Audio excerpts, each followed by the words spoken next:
The voice kids Nepal season 5 को प्रसारण सुरु। प्रतिभाशाली बाल गायकहरू बीच कडा प्रतिस्पर्धा।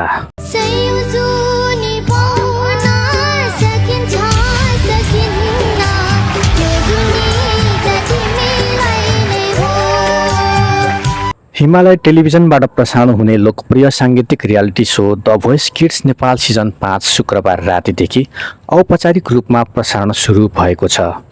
यस सिजनमा कोचका रूपमा अर्जुन सापकोटा, मिलन नेवार, सत्यराज आचार्य तथा वाङदेन शेर्पा रहेका छन्।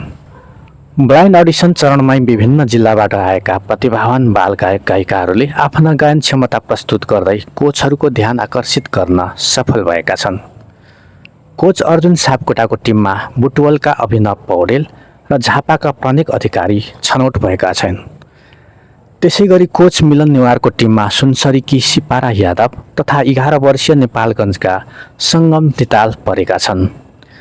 यता कोच सत्यराज आचार्यको टिममा भोजपुरकी 12 वर्षीय कविना राई समावेश भएका छन्। उनीहरूको सुरिलो प्रस्तुति र आत्मविश्वासले दर्शक तथा कोचहरूलाई प्रभावित बनाएको बताइन्छ।